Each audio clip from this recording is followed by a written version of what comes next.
Caroline Nderitu, and I'm excited to tell you about what we offer when we do our public speaking and business presentation skills course. Well, whether you're taking this course in a class or in-house at your own company, or you're doing it by yourself, one-on-one coaching, or for your child, these are some of the things that you can expect to cover. First and foremost is communication basics. When is communication occurring and when is communication not occurring? What is communication and what is not? And talking is not communication. So we take you through the channel, the context, the path from the sender to the message to the receiver, and getting the right feedback. And as we say, if you're not getting the right feedback, either you're not sending the right message or you're not sending the message the right way. That's communication basics. And then of course we cover the big one, fear. How do we address fear? The fear of public speaking is rampant, recorded in many studies as the biggest fear in the world, rating over death. So when it comes to managing fear, we teach you the OTP of managing fear. And it's a technique that works all the time.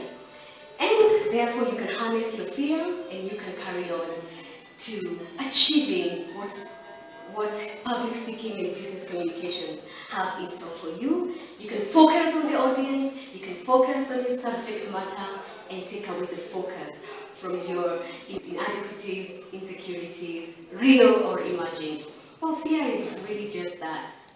A few of the other modules we cover are how to prepare. Preparation is one thing, proper preparation is another. So are you spending your time preparing, or are you spending your time preparing properly and effectively? And there's a 7-step strategy to proper preparation. So burning the midnight oil in the office and leaving the office at 4 a.m. and all you're doing is cutting and pasting from Word to PowerPoint, that may not be proper preparation after all. You need to be working more on yourself as a presenter than working on the words that you're going to put up on the screen. Otherwise, what you'll have the next day is a brilliant PowerPoint presentation, but you as a presenter, you freeze. So what goes into proper preparation and planning? Another module is structuring. People always ask me, Caroline, how do you establish flow? How do you stop hanging in the middle of your conversation, presentation, or speech? How do you move from one idea to the next seamlessly, so to speak? How do you achieve coherence in your presentation? That is down to structure. Achieving flow, and of course, adding that punch. And we cover that in our structure module. And the other module, of course, that jumps up and bites us is, how about managing the audience? One speaker once said that he had done a really great job, but the audience were utterly boring. It never works that way. If you're not, as I alluded to earlier, getting the right feedback, you are either not sending the right message or you're not sending it the right way. When it comes to audience engagement, this is an art and skill of itself. There are audience engagement techniques that range from a sense of humor or cracking a joke, and the two are not to be confused. You could crack a joke and not have a sense of humor. You can have a sense of humor without cracking a joke. For the record, if you don't have a sense of humor, don't crack a joke.